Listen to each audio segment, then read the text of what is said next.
नमस्कार दोस्तों, स्वागत है आप सभी का फिर से आपके अपने ही YouTube चैनल सक्सेस मंत्रा बाय दीपक राय में। दोस्तों मैं फिर से लेकर आया हूं आप सभी छात्रों के लिए यूपीडब्ल्यूएससी लेखपाल भर्ती के लिए टॉप 40 महत्वपूर्ण जीके के प्रश्नों को हम यहाँ पर प्रैक्टिस करेंगे।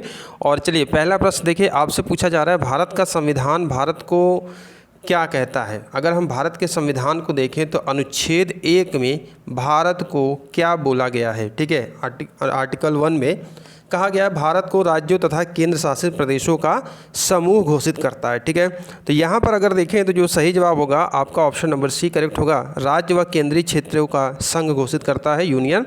तो अनुच्छेद 1 आर्टिकल 1 में इसका वर्णन किया गया है। चलिए दूसरा प्रश्न यहाँ पर देखते हैं। दूसरा प्रश्न है 82 सीरियल पर। अगला प्रश्न दोस्तों देखिए सीरियल नंबर 82 पर, भारत के राष्ट्रपति का चुनाव किस प्रकार होता है। भाई यहाँ पर देखिए भारत के राष्ट्रपति का चुनाव किस प्रकार होता है, यहाँ कथन दिया गया है। पहला ऑप्शन देखिए, वह केवल राज्यसभा के सदस्यों द्वारा चुना जाता है, बिल्कुल नहीं। वह संसद के दोनों सदनों के संबंधित सत्रों में चुना जाता है, ये भी नहीं होगा। वह सीधे जनता द्वारा चुने जाते हैं, ये भी कार्य नहीं होता। यहाँ पर यानी कि ऑप्शन नंबर डी आपका सही होगा। और आपको पता है कि भारत के राष्ट्रपति का चुनाव संसद के दोनों सदनों तथा राज्य की विधानसभाओं के सदस्यों के द्वारा आपका आनुपातिक प्रतिनिधित्व की एकल संक्रमणीय पद्धति द्वारा होता है, ना कि सीधे द्वारा होता है। तो यहाँ पर ऑप्शन नंबर डी करेक्ट बैठेगा।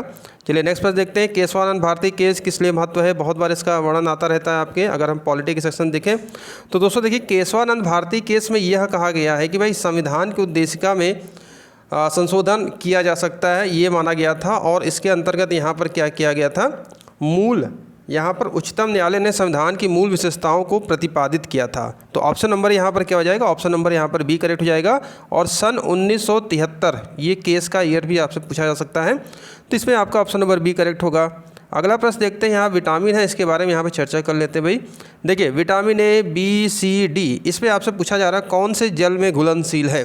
तो कुछ विटामिन वसा में घुलनशील होते हैं, कुछ जल में घुलनशील होते हैं। तो यहाँ पर अगर देखें दोस्तों विटामिन बी और सी, तो ऑप्शन नंबर 2 और 3 यानी कि ऑप्शन नंबर सी यहाँ पर आपका ये करेक्ट है, ये आपके जल में घुलनशील होते हैं। मानव शरीर में पाचन के संदर्भ में लाइपेज निम्न में किससे स्रावित होता है। ठीक है, तो यहाँ पर साइंस से देखिए प्रश्न है, बायो से प्रश्न है। अगर हम दोस्तों देखिए जो लाइपेज है यह क्या होता है, अग्नाशय से स्रावित होता है। कहाँ से होता है भाई, अग्नाशय से स्रावित होता है, ध्यान रखेंगे। अगला प्रश्न देखते हैं। भारतीय कृषि में जुलाई से अक्टूबर नवंबर तक की अवधि को क्या कहते हैं। तो दोस्तों आप जानते हैं 3 प्रकार की जो फसलें होती हैं, रबी, खरीफ, जायद। तो उनके अनुसार वो मौसम के अनुसार वो बोई जाती हैं। तो यहाँ पर जुलाई से अक्टूबर नवंबर तक की अवधि को क्या कहेंगे भाई, तो यहाँ पर देखिए उसको कहा जाता है खरीफ का मौसम। किसका मौसम, ऑप्शन नंबर बी यहाँ पर क्या होगा, खरीफ का मौसम होगा। अगले प्रश्न को देखते हैं। डिब्रूगढ़ शहर किस नदी के तट पर स्थित है। भाई देखिए ऐसे प्रश्न आपके आएंगे, भारत के भूगोल संबंधी प्रश्न में आएंगे। देखिए डिब्रूगढ़ जो है शहर है वह आपका क्या है, असम में है और ब्रह्मपुत्र नदी के किनारे पर है। ठीक है, ध्यान रखेंगे इसको। भिलाई संयंत्र किसकी मदद से स्थापित किया गया था। तो दोस्तों जो भिलाई संयंत्र है वह 1995 में स्थापित किया गया था और वह रूस की मदद से। ये बहुत बार कॉमन क्वेश्चन है, ऐसे क्वेश्चन आपको एग्जाम में मिलते रहते हैं। और आप लोग इसकी पीडीएफ चाहिए तो मैं आप लोग को पीडीएफ शेयर कर दूंगा। आप नीचे डिस्क्रिप्शन बॉक्स में लिंक है मेरे टेलीग्राम ग्रुप और चैनल का। अभी 2-3 वीडियो पिछली वाली वीडियो से मैं पीडीएफ नहीं दे पाया हूँ, सभी की पीडीएफ एक साथ मैं अपलोड कर दूंगा। थोड़ी व्यस्तता के कारण है और मैं आप लोग को वीडियो भी रेगुलर नहीं दे पा रहा हूँ, लेकिन फिलहाल आप लोग को सारी चीज़ें मिल जाएगी। जो भी इन्फॉर्मेशन है आप वहाँ जुड़िए, वहाँ पर आपको मिलती रहती है। 89 देखिए यहाँ पर है, निम्नलिखित में से कौन सा प्रत्यक्ष कर का उदाहरण नहीं है। अभी देखिए यहाँ पर प्रत्यक्ष कर मतलब जो सीधे तौर पर लिया जाता है। तो यहाँ पर अगर देखें तो आयकर, संपत्ति कर, उपहार कर, लेकिन आप जानते हो ये बिक्री कर क्या है, ये एक अप्रत्यक्ष कर है। ठीक है, बिक्री कर क्या होता है दोस्तों, अप्रत्यक्ष कर होता है। जब आप कोई सामान खरीदते हैं तो उसमें लिखा होता है MRP, maximum retail price including all taxes. तो अगर कोई चीज़ 10 रुपये की तो आप समझते हो कि ये 10 रुपये, लेकिन उसकी जो कॉस्ट होती है पूरी चीज़ें मिलाकर है, टैक्स मिलाकर, जो भी GST और सारी चीज़ें मिलाकर, तब जाकर उसकी 10 रुपये लागत होती है। तो वहाँ पर आप देते हैं और आपको एहसास भी नहीं होता है कि हमने टैक्स भी दिया है। यहाँ पर देखते हैं निम्नलिखित में से कौन से रक्त समूह को यूनिवर्सल डोनर कहा जाता है। भाई तो कॉमन क्वेश्चन भी आपसे एग्जाम में पूछे जाएंगे। बिल्कुल यहाँ पर देखिए यूनिवर्सल डोनर कहा जाता है, ओ को कहा जाता है।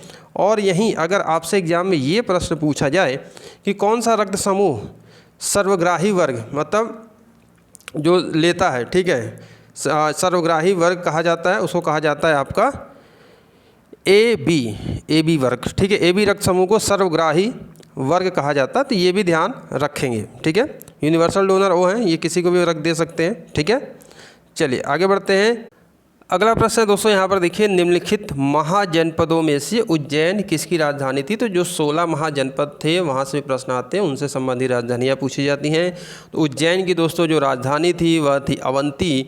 और यहाँ पर देखिए ये क्या है, उज्जैन जो है शहर है जो शिप्रा नदी के तट पर बसा हुआ है। ठीक है, ध्यान रखेंगे, ऐतिहासिक महत्व का ये शहर है, यहाँ से काफ़ी प्रश्न पूछे जाते हैं। हजामत का शीशा कौन सा है, यानी कि आप कह सकते हैं दाढ़ी बनाने का शीशा। ठीक है, शेविंग किट की क्या बात कर सकते हैं, तो उसमें कौन सा लेंस काम करता है, यहाँ पर ये प्रश्न आपसे पूछा जा रहा है।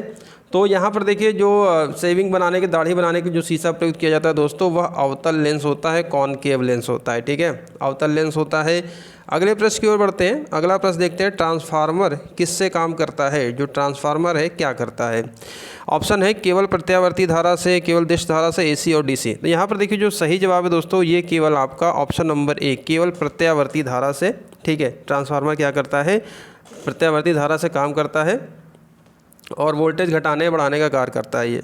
आगे बढ़ते हैं, वायुमंडल में ओजोन ह्रास का मुख्यतः किया जाता है। देखिए वायुमंडल में जो ओजोन परत है हमारी, जो अल्ट्रावायलेट किरणों से बचाती है, उसमें छिद्र है और होता जा रहा है, उसका ह्रास होता ही है, होता जा रहा है। और उसके एक बड़ी समस्या है ग्लोबल वार्मिंग को भी लेकर ये चीज़ें।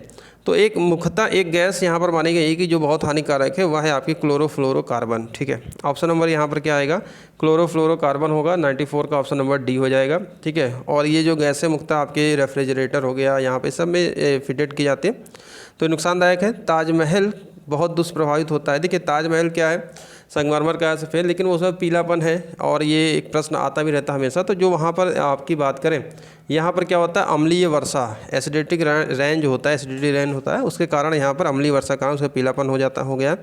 नेक्स्ट प्रश्न देखते हैं, पर्यावरण के अंतर्गत आते हैं। अब बताइए भाई, पर्यावरण के अंतर्गत क्या क्या आते हैं। तो पर्यावरण के अंतर्गत देखिए सभी आते हैं, चाहे वो पेड़ पौधे, जीव जंतु हो, रिश्ते नाते, संस्कृति हो, मकान, सड़कें, पूजा स्थल हो, ये सभी पर्यावरण के ही अंतर्गत आपके आएंगे। अगले प्रश्न की ओर बढ़ते हैं। ये पुस्तक देखिए, पुस्तकों से प्रश्न कभी कभी बनते ही हैं। एरिया ऑफ डार्कनेस के लेखक कौन है। तो यहाँ पर देखिए दोस्तों, जो एरिया ऑफ डार्कनेस के लेखक है वी.एस. नायपॉल है। कौन है भाई, वी.एस. नायपॉल है, ध्यान रखिएगा। आगे बढ़ते हैं, भारतीय ज्ञानपीठ पुरस्कार के प्रथम विजेता जी शंकर कुरूप किस भाषा के साहित्यकार थे। ठीक है, तो देखिए भारतीय ज्ञानपीठ पुरस्कार के जो पहले विजेता थे जी शंकर कुरूप थे, और यह जो इनकी भाषा थी दोस्तों, ये भाषा थी आपके मलयालम साहित्यकार थे। ऑप्शन नंबर यहाँ पर क्या हो जाएगा, ऑप्शन नंबर सी करेक्ट होगा। गूगली शब्द किस खेल संबंधित है। तो स्पोर्ट्स से संबंधित, यहाँ से उनसे जुड़े हुए जो भी मेथड होते हैं, जो भी शब्दावलियाँ होती हैं, वहाँ से प्रश्न आते हैं। तो गूगली देखिए ये क्या है, ये क्रिकेट से संबंधित है ना, गूगली डाल दी, बॉलिंग किया, उसमें गूगली समझ नहीं आया क्या कैसा, तो गूगली बॉलिंग से, क्रिकेट संबंधित है। यज्ञ सूत्र निम्न में से किस वेद में है। तो देखिए दोस्तों, यज्ञ सूत्र की यहाँ पर अगर बात आ रही है, तो यज्ञ सूत्र आपका यजुर्वेद में है। ठीक है, यजुर्वेद में है, और ध्यान रखिएगा इसका ऑप्शन नंबर यहाँ पर से, जो चारों वेद हैं इनमें से भी प्रश्न हमेशा आते रहते हैं। आगे बढ़ते हैं, अलकनंदा के साथ वह कौन सी नदी है जिसके संगम पर रुद्रप्रयाग स्थित है।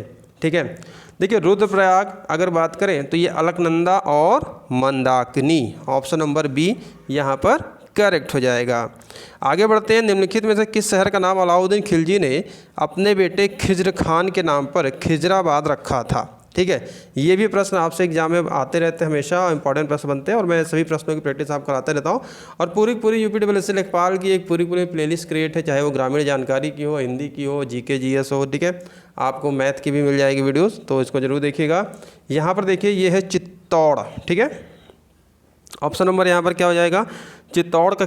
देखिए चित्तौड़ का किला अलाउद्दीन खिलजी ने सन 1303 ईस्वी में जीता था, और इसी के उपलक्ष्य में उसने अपने पुत्र के नाम पर खिजराबाद रख दिया था। ठीक है, ऑप्शन नंबर सी यहाँ पर करेक्ट होगा। दीन इलाही एक नया धर्म निम्नलिखित में से किसके द्वारा शुरू किया गया। तो दोस्तों दीन इलाही जो धर्म की अगर हम बात करें, तो ये अकबर के द्वारा 1582 समथिंग में यहाँ पर ये शुरू किया गया था। ठीक है, दीन इलाही, ध्यान रखेंगे। नेक्स्ट प्रश्न देखते हैं, संयुक्त राष्ट्र यूएन जनरल असेंबली की अध्यक्षता करने वाली प्रथम महिला थी। देखिए संयुक्त राष्ट्र यूएन जनरल असेंबली की अध्यक्षता करने वाली जो प्रथम महिला थी, वह थी दोस्तों कौन थी भाई, जी हाँ, विजय लक्ष्मी पंडित थी। ऑप्शन नंबर यहाँ पर बी करेक्ट होगा, विजय लक्ष्मी पंडित थी। ठीक है, और ये असेंबली की अध्यक्ष बनी थी 1953 में। नेक्स्ट प्रश्न की ओर बढ़ते हैं, सुभाष चंद्र बोस ने राष्ट्रीय कांग्रेस से निकलने के बाद किस पार्टी की स्थापना की। तो इंपॉर्टेंट प्रश्न है, तो सुभाष चंद्र बोस की पार्टी से प्रश्न बनता रहता है। कौन सी पार्टी थी भाई, जी हाँ, यहाँ पर दोस्तों फॉरवर्ड ब्लॉक। सुभाष चंद्र बोस ने किस पार्टी की स्थापना की थी, कांग्रेस निकलने के बाद 1939 में फॉरवर्ड ब्लॉक की स्थापना की थी। चलिए आगे बढ़ते हैं। वातावरण में क्लोरोफ्लोरोकार्बन उत्सर्जन पर प्रतिबंध लगाने संबंधी प्रथम प्रोटोकॉल कहाँ बना था? तो दोस्तों क्लोरोफ्लोरो इसके पहले एक क्वेश्चन आया था। इसने क्या किया था कि ओजोन परत को जो है छिद्र के लिए उत्तरदायी है और काफ़ी हानिकारक है ये गैस, और इसका जो प्रोटोकॉल ये बना था, ठीक है, ऑप्शन नंबर यहाँ पर Montreal protocol, option number A यहाँ पर करेक्ट होगा, जो कि 1997 में कनाडा के नगर है मॉन्ट्रियल में, वहाँ पर ये संयुक्त राष्ट्र के तत्वावधान में किया गया था। आगे बढ़ते हैं। रक्त समूह ब्लड ग्रुप की खोज किसने की थी? तो वैज्ञानिक, आविष्कार और आविष्कर्ता से प्रश्न आएंगे। रक्त समूह यानी ब्लड ग्रुप की खोज की थी दोस्तों, किसने की थी? लैंड स्टिनर। ऑप्शन नंबर क्या हो जाएगा भाई? यहाँ पर लैंड स्टिनर महोदय हो जाएंगे। ठीक है, आगे बढ़ते हैं। मैग्नेटिक मेरिडियन क्या है? देखिए मैग्नेटिक मेरिडियन की अगर बात करें दोस्तों, तो यह देखिए जो इसका जो सही जवाब है, पृथ्वी के मैग्नेटिक उत्तर और दक्षिण से गुजरने वाला क्षेत्र कहलाता है मैग्नेटिक मेरिडियन। आगे बढ़ते हैं। जो प्रोग्राम एक सिस्टम के फंक्शन को दूसरे सिस्टम पर नकल करेगा उन्हें क्या कहते हैं? देखिए ये कंप्यूटर से भी प्रश्न यहाँ से आपसे आएगा। देखिए जो प्रोग्राम एक सिस्टम के फंक्शन को दूसरे सिस्टम पर नकल करते हैं उसे दोस्तों यहाँ पर कहा जाएगा, ऑप्शन नंबर ए, एमुलेटर। क्या कहा जाएगा? एमुलेटर होता है। ठीक है, मतलब जिस सिस्टम से लिया जाता है, अगर बात करें उसको होस्ट कहा जाता है और जिससे वह दूसरे को गेस्ट कहा जाता है। तो इस प्रकार से जो ये होता है एक सॉफ्टवेयर है जो प्रोग्राम नकल के फंक्शन को बना होता है, एमुलेटर। यहाँ से भी प्रश्न आ सकते हैं आपसे, तो आईटी सेक्शन से भी क्वेश्चन की अपडेट रही है। आगे बढ़ते हैं। यहाँ पर देखते हैं लौह अयस्क से लोहा विनिर्मित करने की प्रक्रिया को क्या कहते हैं? देखिए लौह अयस्क से जो लोहा विनिर्मित प्रक्रिया को दोस्तों कहा जाता है अपचयन। क्या कहा जाएगा? अपचयन कहा जाएगा। ठीक है, अपचयन होता है। आगे बढ़ते हैं। तरल पदार्थ के क्वथनांक पर क्या होगा? देखिए तरल पदार्थ के क्वथनांक पर तापमान बढ़ेगा या वायुमंडल दाब बढ़ता है, तापमान नियत रहता है या वाष्प दाब घटता है? यहाँ पर दोस्तों जो सही जवाब हो, तापमान नियत रहता है, यानी कि समान रहता है। तरल पदार्थ के क्वथनांक पर टेम्परेचर क्या होगा? नियत रहेगा, समान रहेगा। ठीक है, आगे बढ़ते हैं। अगला प्रश्न देखते हैं। वातावरण का वह स्तर जो इलेक्ट्रॉन्स और धनात्मक आयन के कुछ अंशों के मिश्रण से बना है वह क्या कहलाता है? ठीक है, तो दोस्तों यहाँ पर देखिए इसको आयनोस्फीयर कहेंगे, और वातावरण की जो 5 परतें होती हैं ये इनमें से आयनोस्फीयर एक ऐसी परत है जो इलेक्ट्रॉन्स और धनात्मक आयन के अंशों से मिश्रण से बना हुआ है। ठीक है, चलिए आगे बढ़ते हैं। भारत में निम्नलिखित में से कौन सा कर राज्य सरकार द्वारा वसूला जाता है? देखिए कौन सा ऐसा कर है जो राज्य सरकार के हिस्से में आता है, राज्य सरकार ही उसको वसूलती है। तो यहाँ पर दोस्तों क्या, शराब पर आबकारी शुल्क। और अभी आपने देखा कि कोरोना के कारण सारी दुकानें बंद थी, तो सरकार ने क्या किया कि राज्यों को आदेश दिया कि भाई कि ये अपने यहाँ शराब की दुकानें खोल सकते हैं, जिससे राजस्व इकट्ठित हो। काफ़ी विवाद हुआ इस पर। तो ये सारी चीज़ें हैं। तो शराब पर ये कर क्या करेगी? राज्य का मैटर है, राज्य ये लगाती है। ठीक है, आबकारी शुल्क लगाती है। आगे बढ़ते हैं। प्रश्नकाल के बाद लोकसभा के किसी सदस्य द्वारा जनता के महत्व के किसी निश्चित विषय पर विचार विमर्श हेतु कार्यकारी का ध्यान आकर्षण के लिए रखा गया प्रस्ताव क्या कहलाता है? तो दोस्तों देखिए इसको जो कहा जाएगा, ये कहा जाएगा स्थगन प्रस्ताव कहा जाएगा। ध्यान रखेंगे, प्रश्नकाल के बाद कार्य स्थगन प्रस्ताव या काम रोको प्रस्ताव पेश किया जाता है। ठीक है, इसलिए इस पर है। चलिए आगे बढ़ते हैं। अगला प्रश्न देखते हैं। मौद्रिक नीति का मुख्य उद्देश्य बताइए भैया। मौद्रिक नीति, मॉनेटरी पॉलिसी, ये आपकी आरबीआई बनाती है। ठीक है, और इसके माध्यम से आरबीआई क्या करती है? मूल स्थिरता के साथ आर्थिक विकास को प्रोत्साहित करना, सीएलआर, एसएलआर, ठीक है, bank rate, reverse repo rate, ये सब सारी चीज़ों के माध्यम से ये क्या करते हैं? मूल स्थिरता लाती है और आर्थिक विकास के यहाँ पर प्रोत्साहित करती है। ठीक है, निम्नलिखित में से क्या ऊर्जा का वाणिज्यिक स्रोत है? अब देखिए ऊर्जा का वाणिज्यिक स्रोत की यहाँ पर बात हो रही है। प्रश्न को समझिए, यहाँ पर क्या कहा जा रहा है? कॉमर्शियल। तो यहाँ पर देखिए ये क्या ऊर्जा का वाणिज्यिक स्रोत है? प्राकृतिक। अगला प्रश्न दोस्तों यहाँ पर देखिए, पश्च बंकन सप्लाई वर्क। यहाँ पर देखिए अगर पश्च बंकन देखें तो इसको देंदी यहाँ पर लिख दिया गया है। फिलहाल यहाँ पर देखिए क्या होगा, इसका जो होता है अगर इंग्लिश में देखें तो बैकवर्ड बेंडिंग सप्लाई कर्व, जो सप्लाई कर्व होती है। ठीक है, यहाँ पर तो इसको इसका जो संबंध है किस बाज़ार से? क्या वो पूंजी बाज़ार है, श्रम बाज़ार है, धन है या माल सूची है? तो दोस्तों देखिए जो बैकवर्ड बेंडिंग सप्लाई कर्व है ये आपके श्रम लेबर मार्केट से संबंधित है। ठीक है, ध्यान रखेंगे इकोनॉमिक सेक्शन से यहाँ पर ये प्रश्न आपसे पूछा जा सकता है, इकोनॉमिक सेक्शन से। ठीक है, पूर्ति वक्र की बात करें, सप्लाई की बात करें। ठीक है, अगला प्रश्न देखते हैं, सूचना प्रौद्योगिकी में एसोसिएटिव मेमोरी को क्या कहते हैं। अगर हम देखें इंफॉर्मेशन टेक्नोलॉजी में एसोसिएटिव मेमोरी को क्या कहेंगे, इसको दोस्तों कहा जाता है कंटेंट एड्रेसेबल मेमोरी। ध्यान रखेंगे, ठीक है, कंटेंट एड्रेसेबल मेमोरी। तो कंप्यूटर के सेक्शन से भी आपसे प्रश्न पूछे जाएंगे, इंपॉर्टेंट प्रश्न है। आगे बढ़ते हैं, अर्धचालक में उपयुक्त विशुद्धताओं को मिलाने को क्या कहते हैं। तो दोस्तों अर्धचालक में जो आपके उपयुक्त विशुद्धताओं को मिलाने को कहा जाता है स्नेहत, यानी कि अगर इसको इंग्लिश में कहें तो डोपिंग, ठीक है, ये कहा जाएगा डोपिंग, ठीक है, ध्यान रखेंगे। चलिए अगला प्रश्न देखते हैं, लास्ट प्रश्न है। टोटल 40 प्रश्नों को हमने यहाँ पर कवर किया है और आप कमेंट जरूर करिएगा कि आपने कितने प्रश्नों को यहाँ पर सही किया है। किसी भी कोई प्रश्न में अगर कोई डाउट हो तो आप बिल्कुल यहाँ पर करिए, उसका भी अगले वीडियो में हम इसका संदेश बता देंगे आपको अगर डाउट रहा होगा। यहाँ पर देखिए क्योटो प्रोटोकॉल का संबंध किससे है। तो दोस्तों क्योटो प्रोटोकॉल जो है जलवायु परिवर्तन से, क्लाइमेट, ठीक है, यहाँ से है, क्लाइमेट से है, तो जलवायु परिवर्तन, ठीक है, ध्यान रखेंगे। और क्योटो प्रोटोकॉल 1997 में, जैसा कि मैंने आपको बताया कि ये हुआ था, जिसमें जलवायु परिवर्तन, ठीक है, और जापान के नगर क्योटो में। तो ये था दोस्तों टॉप 40 जीके, और ऐसे बहुमूल्य प्रश्नों की प्रैक्टिस आपको हमारे चैनल पर मिलती है। तो चैनल पर नए हैं तो चैनल को सब्सक्राइब करके बेल आइकन को प्रेस कर लें, और वीडियो को मतलब लाइक और शेयर करना मत भूलिएगा। कमेंट हो तो सुझाव अपने नीचे कमेंट बॉक्स जरूर कमेंट कीजिए। मिलते हैं नेक्स्ट वीडियो में। वीडियो देखिए आप सभी का बहुत बहुत धन्यवाद।